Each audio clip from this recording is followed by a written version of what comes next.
Idul Adha itu dari kata id itu kembali banyak nikmat atau terulangnya nikmat-nikmat yang diberikan oleh Allah Subhanahu wa taala.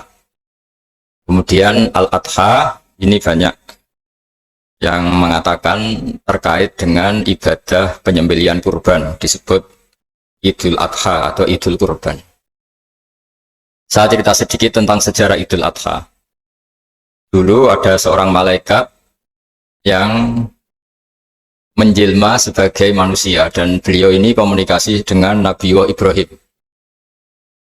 Sebelum saya cerita jauh, saya katakan juga saya ingatkan lagi bahwa cara berpikir kita sebagai mukmin itu harus berpikir awal al-khilqah. Awal kita dijadikan oleh Allah Ta'ala, yaitu Nabi Adam materinya dari tanah, nyatanya bisa jadi Nabi Adam. Kita dari sperma, nyatanya bisa jadi manusia dengan konstruksi yang sempurna. Dengan cara seperti ini, nanti bayangkan kekuasaan Allah yang tidak terbatas menjadi mudah. Saya teruskan, si malaikat tadi tanya ke Nabi Ibrahim, saya minta kambing kamu. Oh ya, silahkan. Asal kamu melantunkan kalimat tasbih, terus dibaca tasbih, indah sekali, merdu. Bisa minta tambahan kambing, ya. Sampai beberapa kali. Demi Allah, ini baru kambing, baru hewan. Andaikan anak saya pun, kalau demi Allah saya kurbankan. Singkat cerita, versi riwayat ini, suatu saat Nabi Ibrahim diuji dengan dimintanya anak untuk dikurbankan. Ketika beliau atas nama seorang bapak agak keberatan, terus diingatkan ulang oleh Allah Ta'ala, janji beliau, demi Allah, anak pun saya kurbankan. Walhasil akhirnya beliau melakukan itu. Dan karena Allah hanya menguji, tidak niat betulan supaya anak itu disembelih, akhirnya diganti oleh kambing. Jadilah tradisi kurban itu pakai kambing. Kemudian secara fikih ada padanan-padanan yang cukup menggantikan kambing, yaitu ada sapi, ada unta, dan seterusnya, dan seterusnya. Yang menarik dari sekian referensi yang saya baca, dan ini harus disosialisasikan lah. Sebagian versi itu adalah bahwa Nabi Ibrahim ketika diangkat di alam malakut, di alam langit sana, itu ketemu Allah, kemudian Allah tanya, Ibrahim, banyak hamba-hambaku yang durhaka, tidak tahu saya sebagai Tuhannya. Terus kata Ibrahim, usul ya Pak Amidhum, bunuh saja ya Allah. Setelah itu tanya lagi, ada yang zina, ada yang koruptor, ada yang pokoknya dosa-dosa yang buruk sekali. Dan di semua itu Nabi Ibrahim usul, mereka hidup di bumi engkau ya Allah, makan rezekimu ya Allah, maka mereka nggak sopan sekali, nggak ngerti engkau. Terus singkat cerita minta itu diadab, siksa. Suatu saat versi referensi ini di kitab Hikam, kalau di kitab saya halaman 15 juz 2, suatu saat Nabi Ibrahim itu diminta sama Allah menyembelih Ismail. Ini penting sekali. Setelah disuruh menyembelih Ismail, Nabi Ibrahim komplain, ya Allah, ini anak saya, samratu fuadi, buah hati saya, kenapa engkau seenaknya minta saya sembelih? Gitu. Nggak bisa ya Allah, ini samratu fuadi, buah hati saya. Terus kata Allah, orang-orang yang durhaka yang kamu usulkan supaya saya bunuh itu hamba saya menciptakan mereka, saya mencintai mereka, karena itu ciptaan saya. Anda enak saja usul saya matikan, saya bunuh. Sekarang ketika Anda usul, saya tidak mikir, kenapa ketika saya usul kamu mikir? Terus akhirnya Nabi Ibrahim mau, oke ya Allah. Setelah itu terus, semenjak itu Nabi Ibrahim itu begitu sayang sama hamba-hambanya Allah. Hingga dari cerita yang paling masyhur, ketika Abu Bakar As-Siddiq begitu lemah lembut sama hamba-hamba Allah yang lain, Nabi Muhammad mensepadankan dalam hal ini sama Nabi Ibrahim, hati kamu sehalus Ibrahim.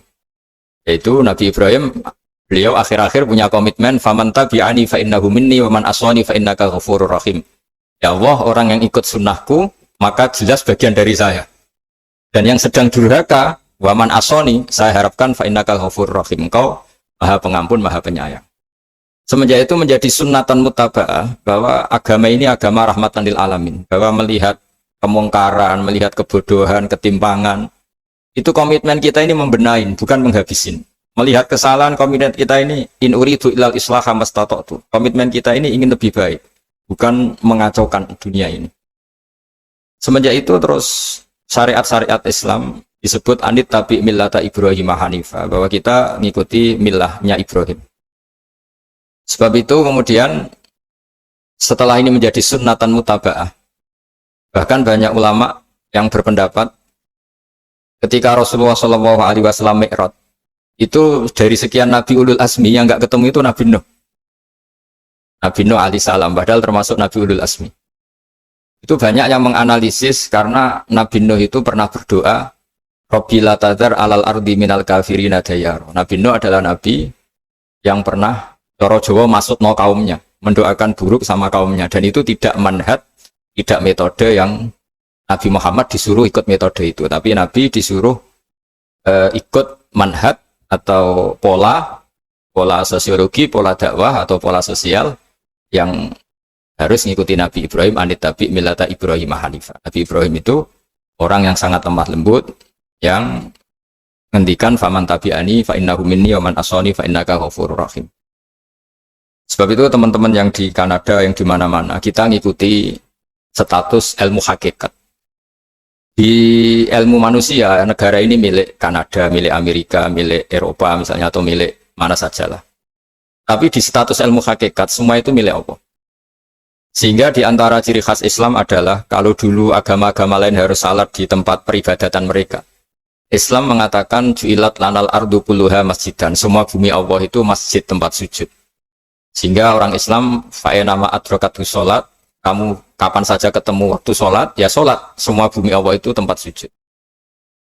Sehingga suatu saat sahabat yang biasa siaha, biasa hidup di perantauan, Nabi memberi nasihat, al-bilad biladullah wal ibad ibadullah fahaitsuma asabta khairan fa'akim. Semua negara itu milik Allah, semua hamba dimanapun juga hamba Allah.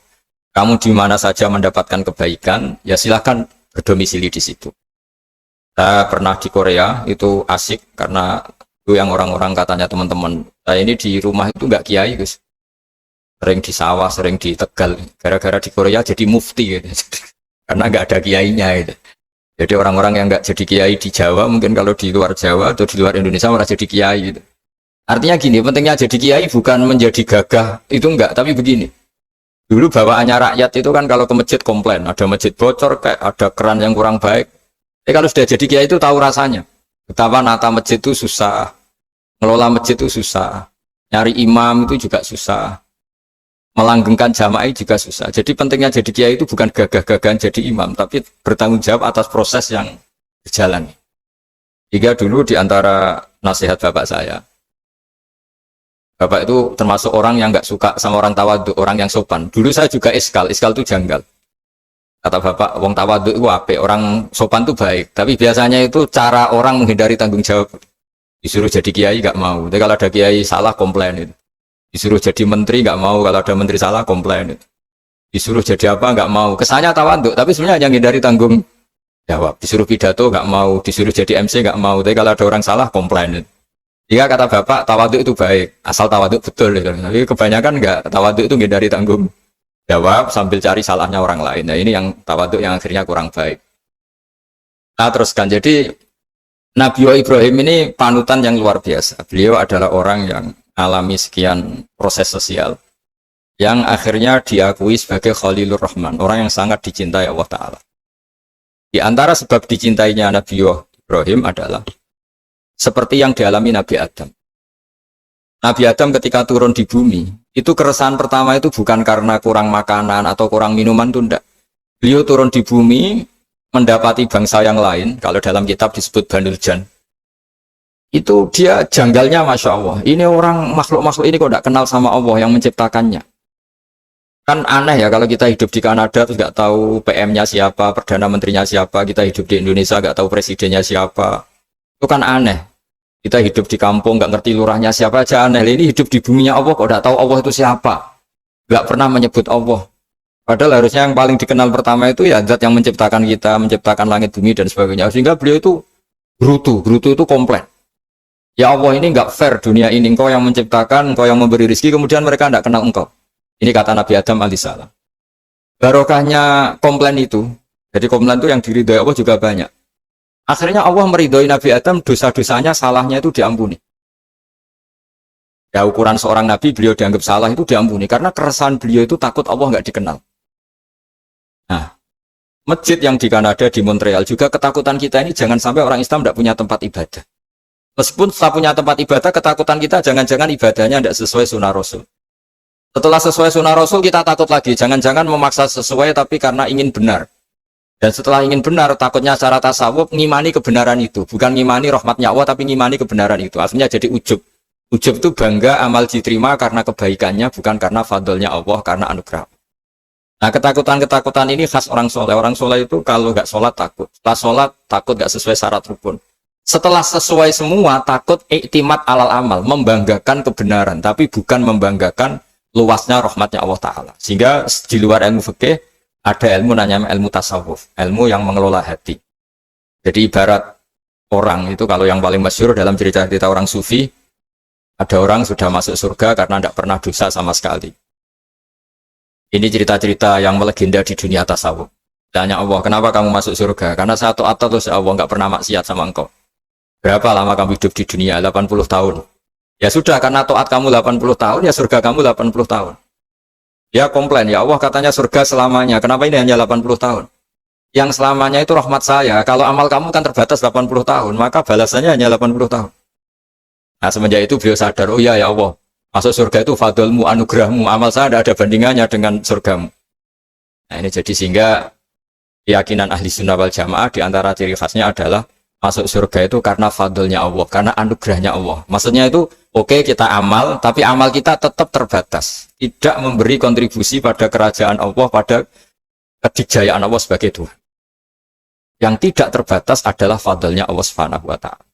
Nah, keresahan-keresahan ini kemudian yang diwariskan oleh para nabi ke ulama-ulama. Di keresahannya ulama itu mirip-mirip keresahan nabi. Nabi dulu itu sampai dakwah, sampai sosialisasi kebenaran itu takut Allah itu la yuzkaru fi mulki. Allah tidak disebut, tidak menjadi aktor. Kan tidak fair kita misalnya nempat di negara orang terus nggak tahu duta besarnya siapa, terus kalau ngurus paspor di mana, ngurus visa di mana. Ini sama, kita hambanya Allah tapi nggak pernah ngurus status kehambaannya. Harusnya kita ngurus status kehambaan kita dengan sholat, berarti kehambaan kita hidup, dan baca tasbih berarti kehambaan kita hidup. Makanya dalam sebuah ayat disebutkan masuk surga itu gampang, yang susah itu kamu masuk status kehambaan itu. Makanya disebut ya aja Tuhan nafsul mutmainnah irji'i ila rabbiki radiyatan mardiyah. Pertama apa? Fadkhuli fi ibadi. Kamu harus masuk status sebagai hambaku dulu. Baru wadkhuli jannati, baru kamu masuk surga. Jadi orang boleh nikmati fasilitas negara lain kalau visa paspornya disahkan. Orang boleh masuk surga kalau status kehambaannya disahkan oleh Allah Subhanahu wa Ta'ala.